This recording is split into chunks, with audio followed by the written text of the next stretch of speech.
The return counter sat beneath harsh white lights that made everything feel more exposed than it needed to be. Janelle Harris stood patiently, both hands resting on the edge of the counter, a neatly folded sweater placed between them. The fabric was still crisp, tags intact, receipt tucked carefully inside the sleeve just the way the cashier had suggested. Janelle, black, late 20s, soft-spoken but precise, had rehearsed this interaction in her head on the drive over. Not because the return was complicated, but because experience had taught her that simple things didn't always stay that way. Behind the counter, the cashier scanned the receipt, nodded once, and then hesitated. "Hold on," she said. "I need a manager." Janelle waited. From the side office emerged Tom Reynolds, the store manager. White, early 40s, sleeves rolled up, expression already set somewhere between bored and amused. He glanced at the sweater, then at the receipt, then finally at Janelle. "What seems to be the problem?" he asked. The cashier gestured. "Return request." Tom picked up the sweater with 2 fingers, lifting it slightly as if weighing its worth. "This?" "Yes," Janelle said. "I bought it 2 days ago. Didn't fit." Tom smirked, not openly cruel, just enough to register. "You know," he said, "we don't usually get returns on clearance items." Janelle shook her head. "It wasn't clearance." Tom raised an eyebrow. "Receipt says otherwise." Janelle leaned forward slightly. "The receipt says promotion, not clearance." Tom glanced at the paper, then waved a dismissive hand. "Same thing." "It's not," Janelle replied calmly. Tom chuckled and looked around, as if sharing a private joke with the empty store. "People try this all the time." "Try what?" Janelle asked. "Return things they know they can't," he said. Janelle felt the familiar tightening in her chest, not anger yet, but awareness. "I'm within the return window," she said. "Tags are on. Receipt is valid." Tom tapped the counter with 1 finger. "Store policy gives us discretion." "Discretion about what?" Janelle asked. Tom smiled again, wider this time. "About whether the return makes sense." Janelle held his gaze. "It makes sense. I didn't wear it." Tom laughed softly. "Sure." The cashier shifted uncomfortably. Janelle noticed how the word hung in the air. Sure, heavy with implication. "I'd like to complete the return," she said. Tom leaned closer across the counter. "And I'd like people to read policies before buying things they don't need." Janelle straightened. "Are you refusing the return?" Tom tilted his head. "I'm saying it's not happening." Janelle nodded once. "Then I'd like a copy of the store policy you're using to deny it." Tom's smile flickered. "You can look it up online." "I'd like it now," Janelle said. Tom shrugged. "We're done here." Janelle looked past him, toward the ceiling corner above the counter. A small black dome reflected the lights. "A security camera." She looked back at Tom. "Does that camera record audio?" Tom frowned. "Why?" Janelle reached into her bag and pulled out the receipt, unfolding it carefully, smoothing it flat on the counter. "Because I'd like to hear this interaction again," she said quietly. "Exactly as it happened." Tom laughed. "Knock yourself out." Janelle nodded. "I will." She folded the receipt once more and slid it back into her bag. Because Tom thought this was over. But the system behind him, the one that logged transactions, timestamps, and camera-linked receipts, had already saved the moment he decided to mock a return he had no right to deny. And soon it was going to replay it.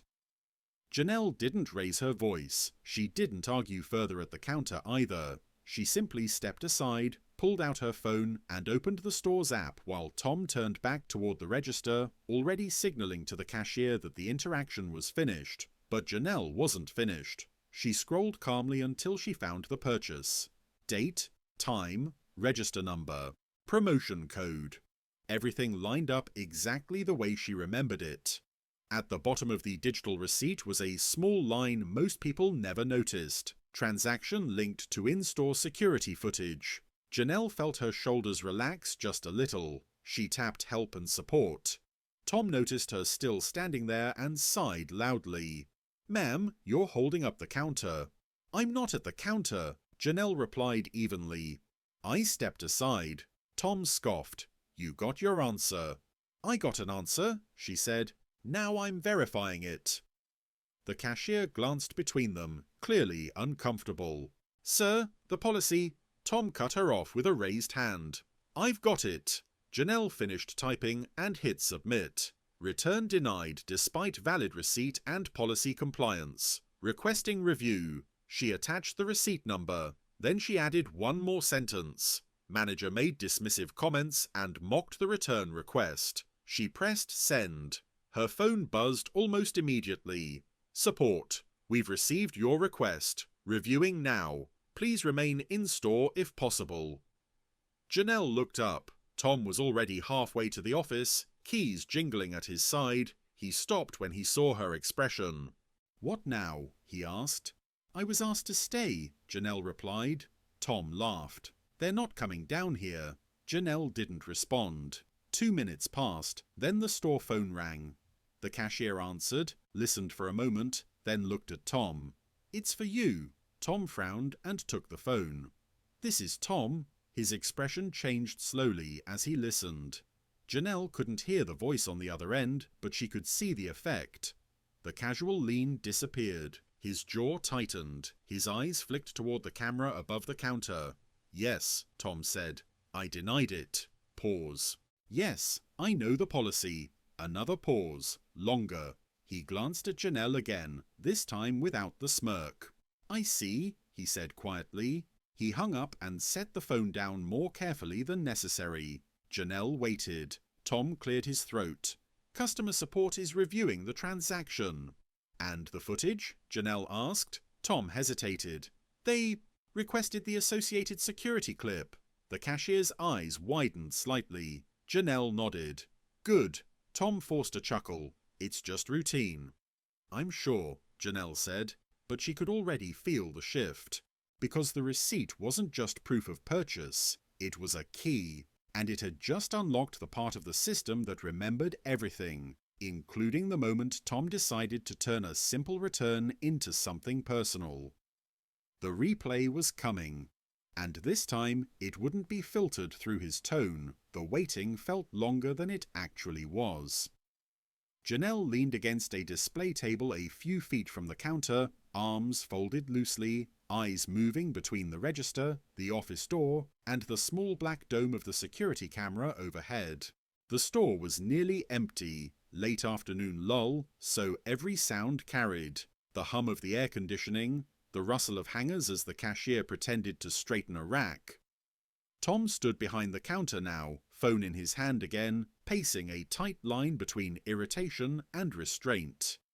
They're pulling footage, he said, more to himself than to Janelle. This is excessive. Janelle met his eyes. It's thorough. He stopped pacing and looked at her sharply. You really think a camera's going to change policy? I think it's going to replay what happened, she replied. Exactly. Tom scoffed. I didn't do anything wrong. Janelle said nothing, because this part never worked if you rushed it. A chime sounded from Tom's phone. He looked down, then frowned. Customer support wants me to confirm the register ID, he muttered. The cashier spoke up carefully. It was register 3. Tom shot her a look, then relayed the information into the phone. Yes, register 3, camera above the return counter. He listened again, shoulders slowly stiffening. Janelle watched the colour drain from his face, not all at once, but in stages. The way confidence faded when it realised it had been recorded. They can hear audio? Tom asked, incredulous. He didn't wait for the answer before saying, I didn't agree to that. He listened again. Oh, he said quietly. Janelle straightened slightly. Tom hung up and looked at her. This time there was no smirk, no amusement. They're reviewing the clip now, he said. It's linked to the receipt. Janelle nodded. That's how the system works. Tom swallowed. They said it'll take a few minutes. Take your time, Janelle replied. The silence that followed was different from before. No longer dismissive, no longer performative. It was the silence of someone waiting to see themselves from the outside. A few minutes later, Tom's phone rang again. He answered on the first ring. Yes? He listened, his face tightened. "Yes, I said that," he replied defensively, but it was clearly he stopped. Janelle watched his mouth open slightly, then close. "I understand," he said after a moment. "Yes, I'm aware of the policy language." Another pause. "No," he said more quietly. "I didn't need to say it that way." The cashier froze, hands mid-fold on a sweater. Tom glanced once more at the camera, then back at Janelle. "I see," he said into the phone. "Yes, I'll process it." He ended the call and set the phone down. The store felt very still. Tom cleared his throat. "Ma'am," he said, voice noticeably different now, "we'll be completing your return." Janelle stepped back to the counter. Tom picked up the sweater again, this time with care, and scanned the receipt. The register beeped, the screen updated, and, he added, not meeting her eyes, "You'll receive the refund to your original payment method within 3 to 5 business days." Janelle nodded. "Thank you." Tom hesitated. Customer support also. Advised additional coaching. Janelle waited. "They reviewed the footage," he said, "including my comments." "Yes," Janelle said simply. Tom swallowed. "They didn't look great." The understatement hung between them. As the cashier handed Janelle her return confirmation, Janelle folded it neatly and slipped it into her bag. She didn't say "I told you so." She didn't say "you mocked me." She didn't need to, because somewhere in a system far bigger than this counter, the receipt had already done the talking, replaying the moment Tom thought no one would ever question. And once something was replayed clearly, there was no laughing it off. Janelle walked out of the store with empty hands and a lighter chest.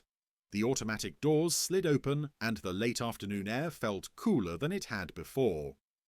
She paused just outside, letting the moment settle, not in triumph, but in quiet certainty. Behind her, the store went back to its routine. Music hummed, hangers slid along racks, but something had changed in a way that wouldn't show up on any shelf. Inside, Tom stood at the counter long after Janelle left. The cashier finished the paperwork and glanced at him once before returning to her station. "You okay?" she asked gently. Tom nodded, though his eyes stayed fixed on the register screen. Later that evening, an internal email would land in his inbox. He didn't know the exact wording yet, but he knew the subject line would include phrases like customer interaction review and policy adherence. He also knew the security clip would be attached, unedited, unsmiling, the kind of replay that didn't care how he'd meant it. At home, Janelle placed the return confirmation on her kitchen counter and poured herself a glass of water. She replayed the interaction in her mind, not the denial, but the moment the system took over. The moment the conversation stopped being about his opinion and became about evidence. She checked her email. Return confirmed. Refund initiated. She smiled faintly. It hadn't been about the sweater, or even the money. It had been about being spoken to like her request was ridiculous, like she was trying to get away with something, like policy was a tool that could be bent depending on who stood in front of the counter. The receipt had remembered something Tom hadn't expected, not just the transaction, but the tone, the laughter, the dismissal, the moment he decided to make her feel small. And when that moment was replayed, stripped of context and justification, it looked exactly like what it was. Janelle tucked the confirmation into a folder with other important papers and turned off the kitchen light.